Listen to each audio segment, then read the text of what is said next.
Assalamualaikum warahmatullahi wabarakatuh. Setiap nabi yang diturunkan tentu mengemban kewajiban yang sama, yaitu menuntun umat manusia kepada jalan kebenaran. Dalam dakwahnya, mereka memiliki kisah yang berbeda-beda. Ada yang akhirnya bisa diterima, ada pula yang bahkan dimusuhi dan hendak dibunuh. Dan salah satu nabi tersebut adalah Nabi Idris alaihissalam.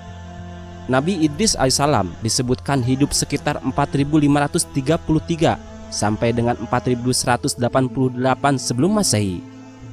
Ia adalah utusan kedua setelah Nabi Adam alaihissalam. Hidup selama kurang lebih 345 tahun di bumi. Nabi Idris tentu diberkahi sejumlah keistimewaan.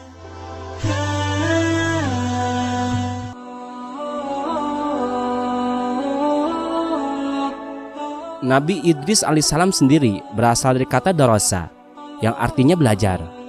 Sesuai dengan namanya, beliau banyak mempelajari kitab-kitab Allah Subhanahu wa Ta'ala yang sudah diturunkan sebelumnya dan memahami berbagai macam jenis ilmu pengetahuan. Nabi Idris alaihissalam adalah manusia pertama yang menemukan alat tulis sekaligus bisa memahami tulis dalam sejarah manusia.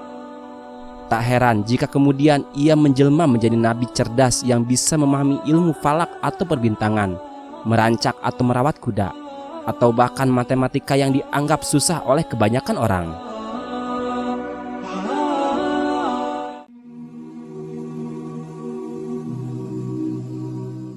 Nabi Idris tak hanya dikenal sebagai sosok jenius yang mencintai ilmu pengetahuan saja. Ia juga menguasai seni, salah satunya adalah menjahit. Namanya bahkan tercatat sebagai manusia pertama pula yang pandai memotong dan menjahit pakaiannya. Ya, karena zaman dahulu orang-orang hanya mengenakan kulit binatang untuk menutup aurat. Namun karena kehausan akan ilmu, ia mempelajari bagaimana tata cara menjahit, yang kemudian ia kenalkan pada umatnya agar sama-sama memakai pakaian yang layak.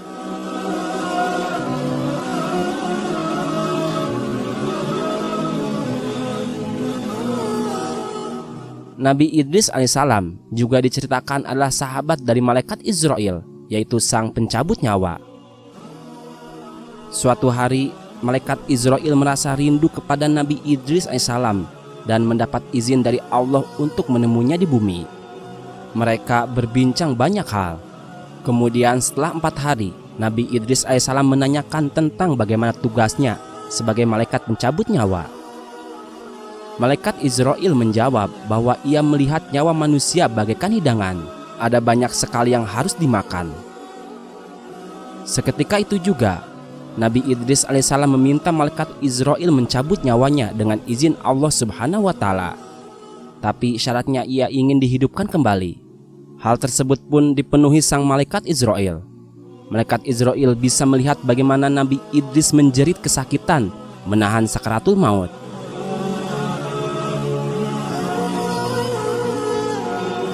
Setelah dihidupkan kembali, Nabi Idris menangis sejadi-jadinya. Ternyata berada di ambang kematian memang sangatlah dahsyat dari apapun yang pernah dibayangkan manusia.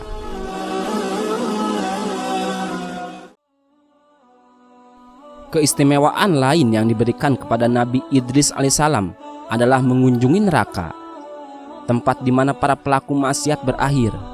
Ia meminta agar malaikat Israel mengajaknya melihat neraka yang dihindari oleh semua orang. Permintaan tersebut pun dikabulkan oleh Allah Subhanahu wa Ta'ala.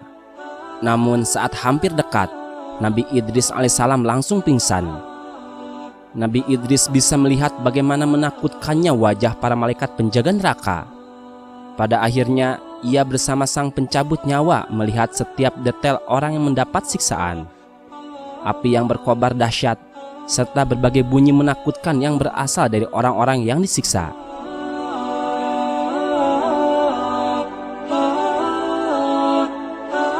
Setelah dari neraka, Nabi Idris alaihissalam kembali meminta diajak meninjau surga. Permintaan itu lagi-lagi dikabulkan oleh Allah Subhanahu wa Ta'ala. Ketika akan memasuki pintu surga, Nabi Idris alaihissalam kembali pingsan. Bukan karena takut, melainkan karena takjub akan keindahan yang disuguhkan oleh tempat impian semua orang itu. Ia melihat batang pohon yang terbuat dari emas. Ia juga melihat istana-istana yang dibuat untuk penghuni surga, serta berbagai buah yang ranum dan harum. Ketika hendak keluar dari surga, Nabi Idris alaihissalam meminta untuk kembali karena ia meninggalkan terompah atau alas kakinya di dalam surga. Setelah ditunggu lama oleh malaikat Israel, Nabi Idris tak kunjung keluar. Hal tersebut membuat malaikat Israel kembali mengingatkan jika ia harus kembali ke bumi. Anehnya, Nabi Idris alaihissalam enggan pulang dan ingin tetap berada di surga. Ia bahkan akan berzikir selamanya hingga hari kiamat tiba. Istimewanya, permintaan tersebut dikabulkan oleh Allah Subhanahu wa Ta'ala. Dan hingga sekarang Nabi Idris alaihissalam konon masih berada di surga. Subhanallah, wallahu alam bissawab.